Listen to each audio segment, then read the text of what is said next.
Vande Mataram students. आज हम पढ़ने जा रहे हैं आगम विश्लेषण, रिवेन्यू एनालिसिस।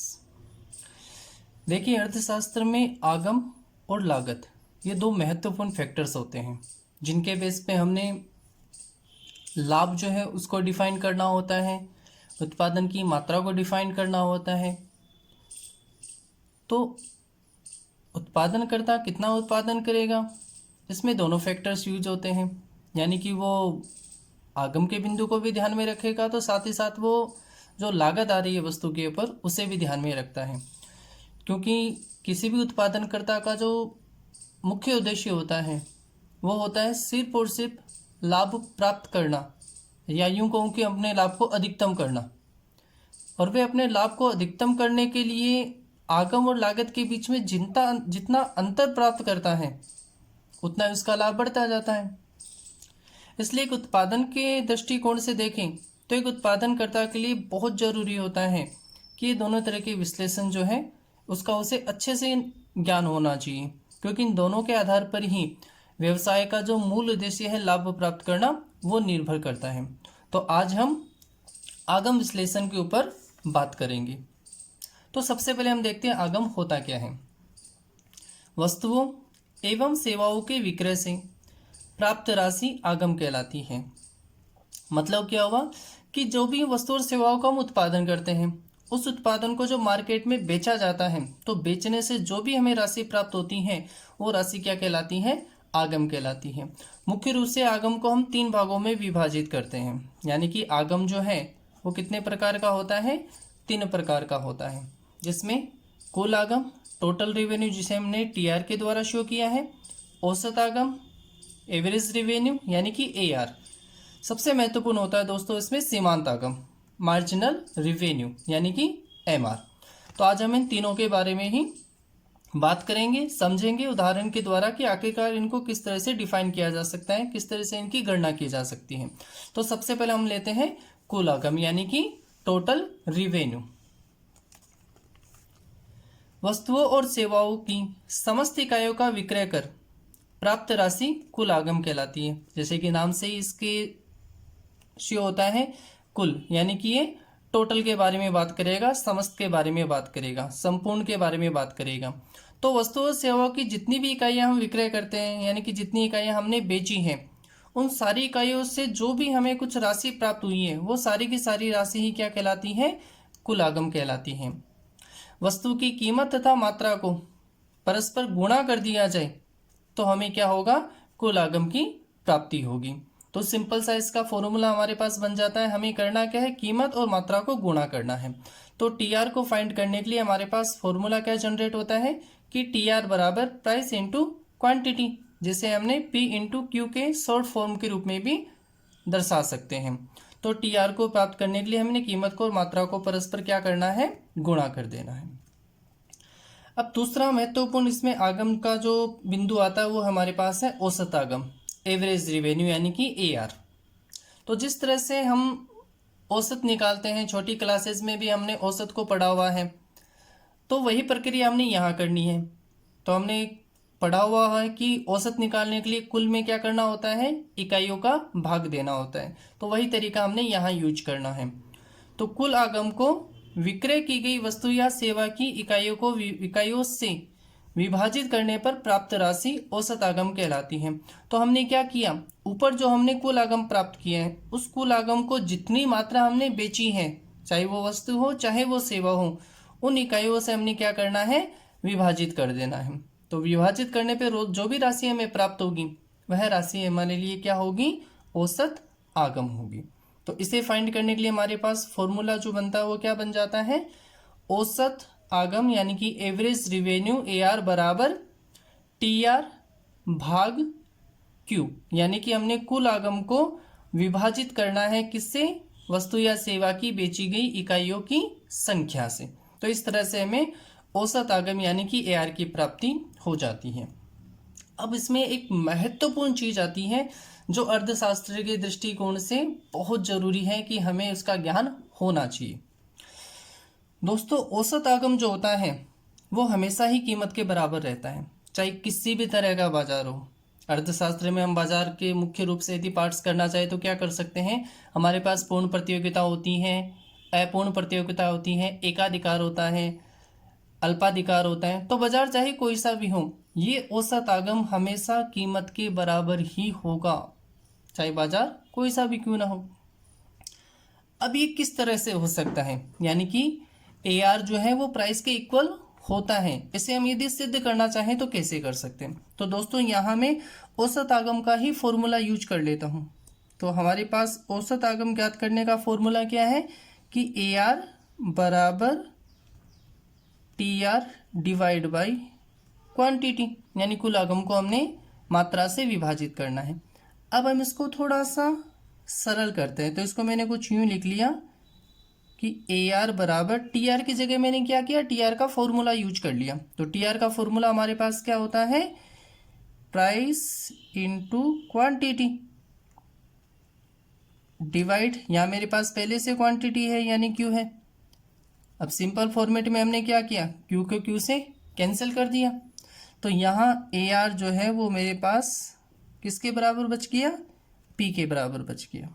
तो इस प्रकार AR जो है वो हमेशा ही प्राइस यानी कीमत के क्या होता है, बराबर होता है। बाजार चाहे कोई सा भी हो, AR हमेशा ही प्राइस के इक्वल होगा।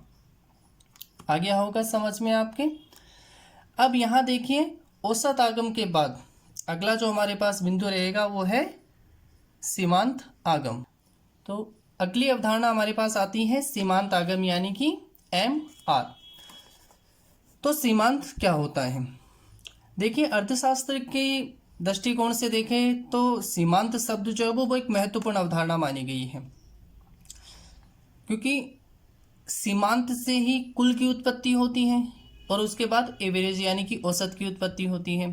तो बिना सीमांत के कुल हमें प्राप्त नहीं हो सकता, लेकिन सीमांत को ज्ञात करने के लिए हमें कुल की जरूरत पड़ती है, क्योंकि सीमांत को हम सीधे सीधे डिफाइन नहीं कर सकते। तो दोनों के बीच में कह सकते हैं कि एक संबंध है कि यदि आपके पास TR है तो आप MR फाइंड कर सकते हो और MR है तो आप TR फाइंड कर सकते हो। तो एक महत्वपूर्ण अवधारणा मानी गई है। अब MR होता क्या है, सीमांत आगम होता क्या है, एक अतिरिक्त इकाई के विक्रय से कुल आगम में होने वाली वृद्धि सीमांत आगम कहलाती है। यदि एक उत्पादनकर्ता या एक विक्रेता एक अतिरिक्त इकाई का विक्रय करे और वह अतिरिक्त इकाई कुल आगम को कुछ भी मात्रा में बढ़ा दे, तो वो जो बढ़ी हुई अतिरिक्त मात्रा थी, राशि जो थी, वही क्या कहलाएगी, सीमांत आगम कहलाती है। इसको डिफाइन करने के लिए हमारे पास फॉर्मूला जो रहेगा वो क्या है, MR बराबर TR N minus TR bracket में N माइनस 1। यहाँ मैंने N यूज किया है। इस N का मतलब क्या होता है, तो N का मतलब जो है वो यहाँ पे होता है अंतिम इकाई से।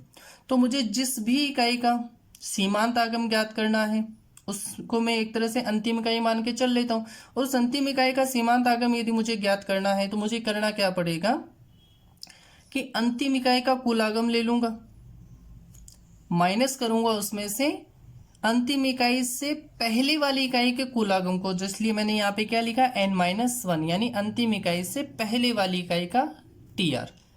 तो अंतिम इकाई में से उससे ठीक पूर्व वाली इकाई का TR घटा दें तो हमें प्राप्त हो जाता है MR। अब यहाँ कई बार क्या होता है दोस्तों कि इकाइयाँ जो हैं वो आपको कंटिन्यूटी में नहीं दी जाए, लगातार न देखें। मान लीजिए वो आपको इकाइयाँ जैसे मान लीजिए 2 के बाद उसने सीधा ही 5 दे दिया, 5 के बाद उसने सीधा ही 8 दे दिया, तो वहाँ MR ज्ञात करने के लिए फॉर्मूला थोड़ा सा हमने अलग यूज करना है, यानी कि फॉर्मूला थोड़ा सा चेंज हो जाता है। तो वहाँ हमने फॉर्मूला क्या यूज करना है, MR बराबर, तो फॉर्मूला को थोड़ा सा मैं यहाँ चेंज कर देता हूँ। तो होगा क्या, MR बराबर delta TR divide by delta Q। ये जो छोटा सा मैंने त्रिभुज का साइन लिया, ये डेल्टा का साइन कहलाता है। इसका मतलब होता है परिवर्तन से, चेंज से।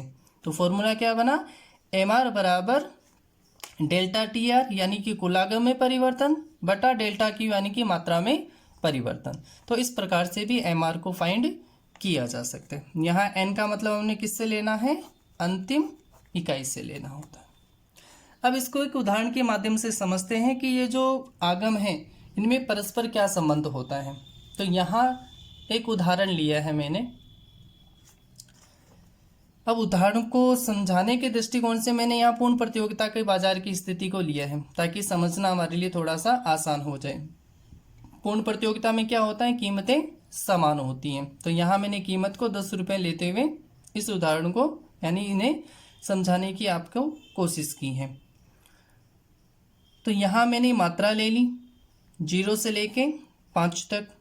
कीमत पूर्ण प्रतियोगिता है तो मुझे सामान लेनी है, तो कीमत को मैंने 10 रुपये के हिसाब से यहाँ मेंशन किया। तो यहाँ टीआर फाइंड करने के लिए मैंने क्या किया हुआ है, मात्रा और कीमत इनको गुणा कर दिया। तो 0 को 10 से गुणा करेंगे कितना आ जाएगा, 0 ही आएगा। 1 को 10 से गुणा करते हैं तो कितना आ जाता है, 10। इसी तरह से 2 को 10 से गुणा करेंगे तो 20। इसी तरह से यदि हम मात्रा और कीमत को मल्टीप्लाई करते हुए चलेंगे तो हमारे पास टी आर जो है वो आ जाएगा। तो इस तरह से टी आर हमारे पास आ जाता है 0, 10, 20, 30, 40 और 50। क्या किया हमने, मात्रा और कीमत को गुणा किया है। अब देखिए ए आर फाइंड करने के लिए क्या करना है। तो फॉर्मूला हमारे पास क्या है कि टी आर को मात्रा से विभाजित करना है, डिवाइड करना है। तो 0 को 0 से डिवाइड किया, या मैंने छोड़ देना है, इसको कुछ नहीं आना है। अब मैं 10 को 1 से डिवाइड करूंगा, कितना आएगा मेरे पास, 10। 20 को यदि मैं 2 से डिवाइड करूंगा कितना आएगा, 10। 30 को मैं 3 से डिवाइड करूंगा कितना आएगा, 10। इसी तरह से यहाँ भी 10 और यहाँ भी 10। हमने क्या देखा था कि ए आर हमेशा किसके बराबर होता है, कीमत के बराबर होता है। तो इसको फाइंड करने की हमें आवश्यकता ही नहीं थी।